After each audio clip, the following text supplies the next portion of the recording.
Awesome, awesome, awesome. Greetings, everyone. Greetings. It's me, Coach Stephanie, and I am about to interview someone that is ready to transform your business. I have the award winning expert, Mr. Ben Gioia. He is a four-time best-selling author. He is a podcaster, and he is an international radio show host. He has helped over 80,000 trailblazers and game changers and leaders, and he has so much information to share with us. He can help you write a book in 5 weeks or less. He knows because he's done it. So let's get into this interview. Again, I'm Coach Stephanie, and this is Beyond Boardroom Business, where we get to meet the person behind the business and see what made them who they are and why are they so special. So let's get started. So without further ado, let's bring on Mr. Ben Gioia. Greetings. How are you? Hey, very well, Stephanie. How are you today? Thank you so much for having me here. Oh, thank you. I am so grateful for you being here today. I mean, I love your book. I'm so thankful that you put all of that information in one book, and you have more than one book. So you're just a plethora of information. But if you can just tell us a little bit more about who you are.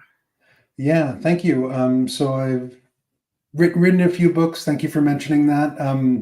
And I often like to tell people that, if I can be a successful entrepreneur and write a few books and make a successful six-figure business, you can absolutely do it too. Because Stephanie, in our previous chats, I don't think I've shared this with you, but I spent about a decade and a half doing all sorts of the wrong drugs, Oh, right? wow. Yeah, and spent a lot of money and wasted a lot of time and gave myself a lot of heartache and probably a few other people heartache too. So I say to people, hey, if I can pull myself out of that and turn myself around and make a business successful, you can do it with one arm tied behind your back for sure. Wow. So what inspired you to write a book after going through what you've gone through? Yeah, thank you. I mean, the desire to write a book started long before the drugs. When I was 12 years old, I started writing. A teacher in my school had us keeping a journal, so I actually got the practice of writing, and somehow I figured out, oh, I want to write a book. Oh, I want to write a book. And then fast forward, gosh, 3 decades from that point or something like that, I had an opportunity to speak at Stanford University to do a 2-day training, which was a big deal, a big opportunity in my business because I was still really struggling as an entrepreneur, still doing catering gigs. I had, no money in the bank. I had like $50,000 in debt on credit cards. I mean, the whole, that story, or, my version of that story. And had this chance to speak at Stanford, and we signed the contract.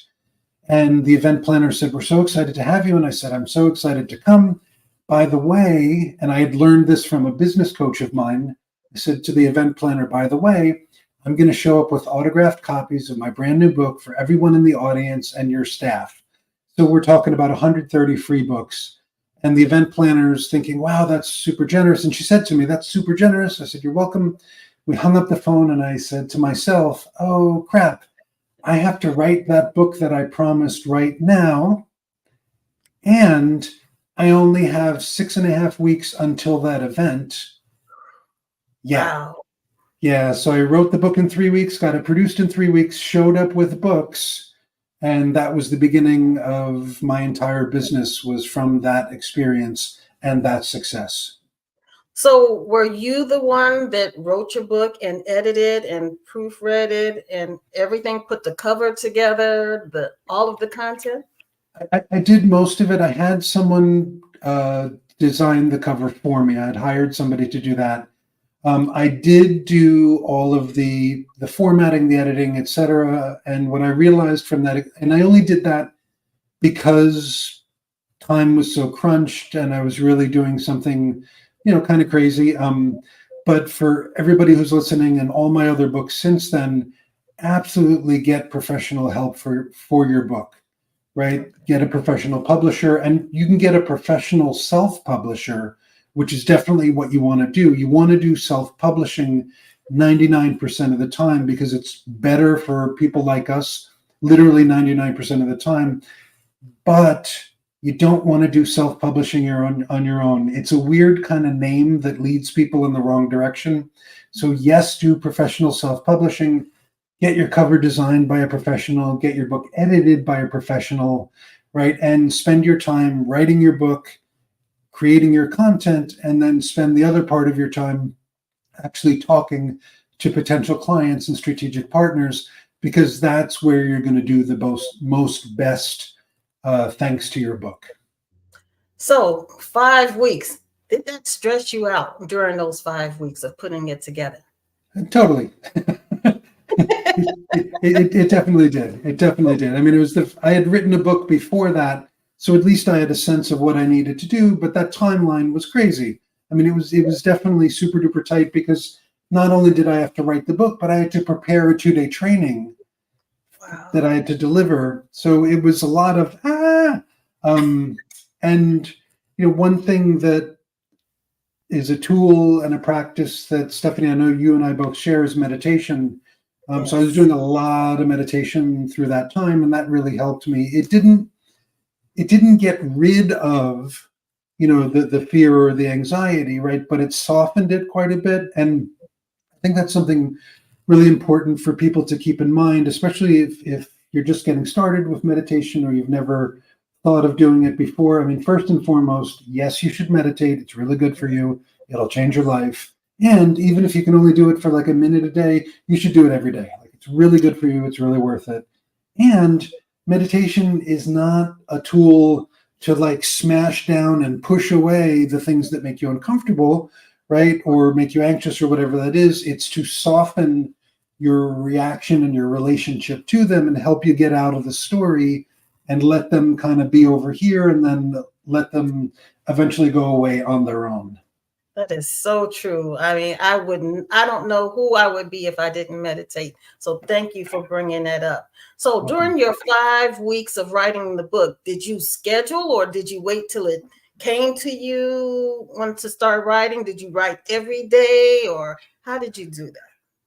Yeah, thank you. So that was certainly an exceptional experience, right? And even though I talk about helping my clients write a book or write a manuscript in as little as 5 weeks, in that particular situation, I did it in about 3 weeks because I needed time to actually get it produced and shipped and all those kinds of things.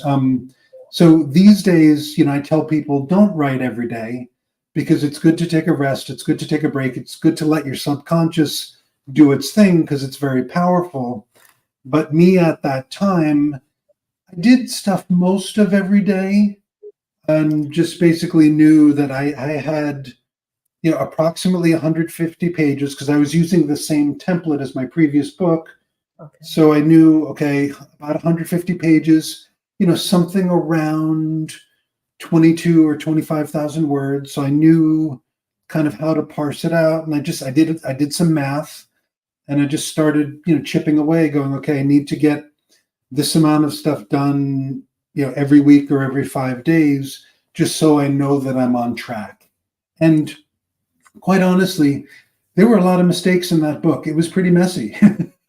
No doubt. I didn't edit it as effectively as I could if I didn't get a professional, like I said. So I did something that a lot of people don't know to do with their books, Okay. right? A big mistake that people make when they publish their books is that they get their book up for sale, right? Some people call that publishing, right? They get it up for sale and then they immediately do a bestseller launch, right? Try to become a bestseller. And sometimes that can be a good idea, but most of the time it's better if you get it up for sale over here and then you wait a couple of months to then do the bestseller launch. And that's what I did. So I got the book done, got 130 copies printed so I could go to the event and take care of that promise. And then after that, I did some really, really good editing. And then I did the book launch when the book was in much better shape. So that's perfect. So Yeah. when you produced the book initially and the time you uploaded it for it to become a bestseller, were you launching it, pre-launching and building the hype around it, or? So in the actual writing and creation, not really. Okay. The only thing I did to hype it, and this is actually pretty fun what happened here, and this is something I teach my clients how to do.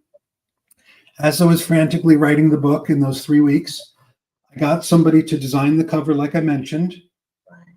I put it up on LinkedIn, and I said, look at me, I'm writing this new book. It's going to come out in a few months. I'm very excited. And that's pretty much all I said, right? Wow.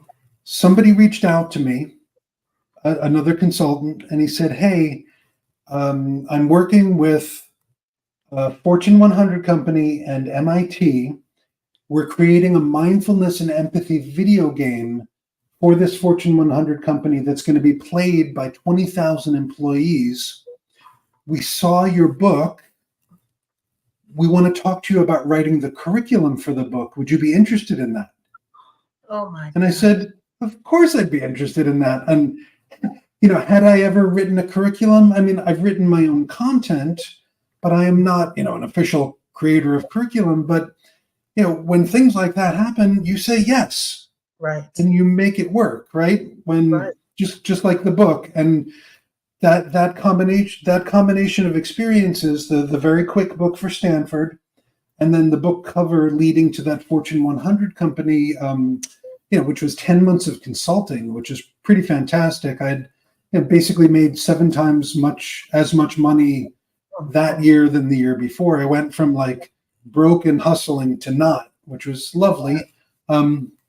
Those two experiences, it took me 2 years because I'm a little stubborn sometimes, but it took me 2 years, and all of a sudden I went, oh my goodness, I could teach people how to do all of that stuff, but much more calmly, much more methodically, and I can help them with the publishing so they can do all the things right, develop their business right, get the book done right and fast and high quality, and then make the right choices in publishing. Because, in like any industry, right?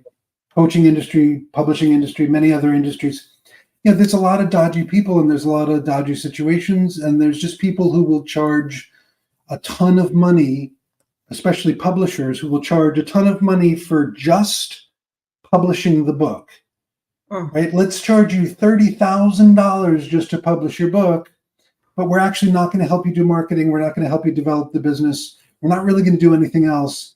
But, this really will take care of everything. Like I like to say, they're like, here's a slice of the pizza, but no, really, it's the whole pie. And you're like, that's not the whole pie. They're like, no, it is. And, things like that don't work. So everybody who's listening, watching, paying attention right now, be really careful when you get to the land of publishing, right?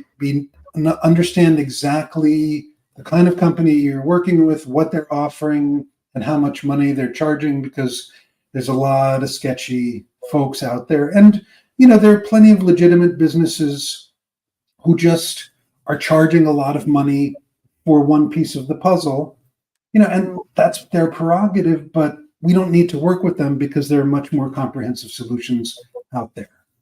Oh man, that was an amazing answer. And you just took me through, what I've gone through, what I've experienced. And there are a lot of scammers out there, but if you can find a great coach like Ben or me, we're definitely authentic and we're sincere and we want to see you succeed. Now, you mentioned opportunities and you weren't 100% ready, but you took on that opportunity. And so you acknowledged that opportunities come, and you might not be 100% ready, but you took it on, and look at where it took you. You know what I mean? That was amazing right there. Yeah, I appreciate you saying that. And I've looked at my own life, and most of the successes in my life, I have not been ready for. Right. Wow. It's been when I had jobs back in the day, when I became an entrepreneur. And it doesn't mean that I didn't have the capacity to do things, but I didn't know how to do so many things when I said yes to things. And, Most of the time it worked, thank goodness. Sometimes it didn't work. That happens too, but it's almost always worth saying yes. I think the only time to say no is if your, deep, clear intuition, not your fear, but your Okay. deep, clear intuition says, hey, you don't do this, right? Then you pay attention to that. But you got to separate that out from, oh, I'm not sure if I'm ready. That maybe you're not ready. That's fine. But chances are you still want to say yes. Is that how you got started with your podcasting and also radio host? How did you get that started?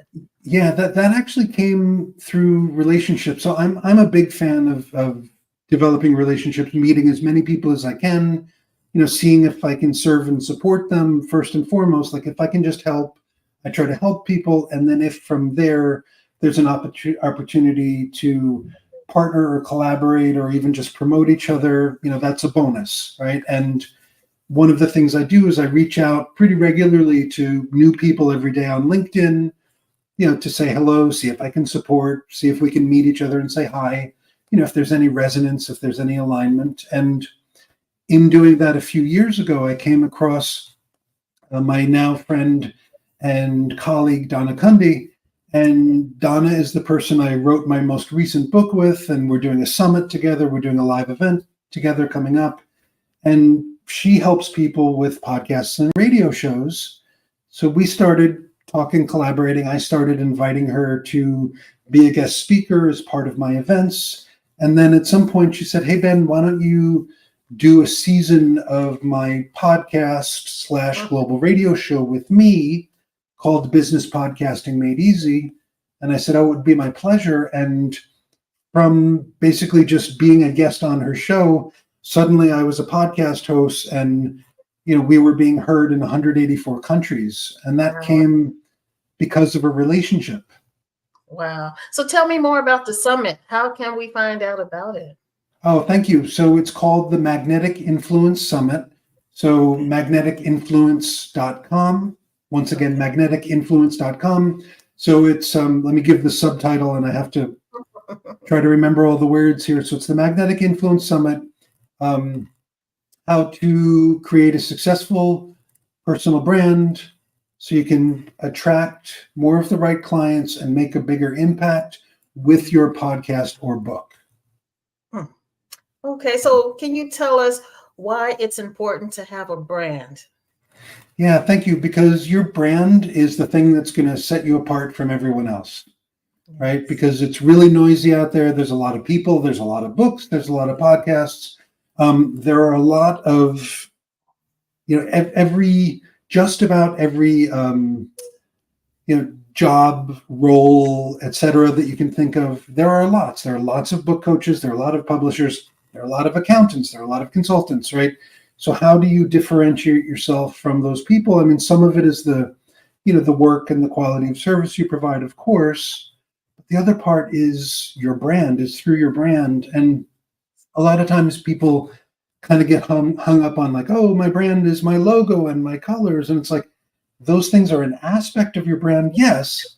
But first and foremost, your brand is, I love how I forget the first person who said this to me. The brand is how people feel, like the sense of feeling and experience that they have around you. And a lot of that comes through, your words and your message, your words, your text words that are on your website, on your LinkedIn, and the things that you're saying on video, on audio, etc. And then things like colors and logos can all come later in support of that. That is so true. Focusing on the sole purpose is more important than the colors and the fonts. Exactly. Yeah. So with your services, why would people utilize Ben Gioia? Thank you. Thank you.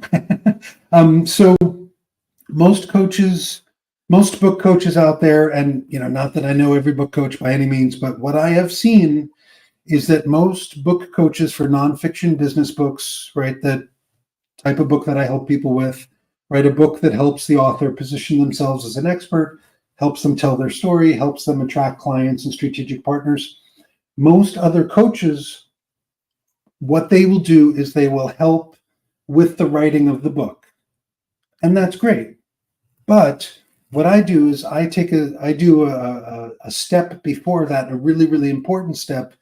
I actually help the author to develop their book by developing their business at the front end. So I teach my clients literally how to have conversations, like 10 very specific questions with their ideal clients, so they get a super clear sense of what to put in the book, what stories to tell, what language to use.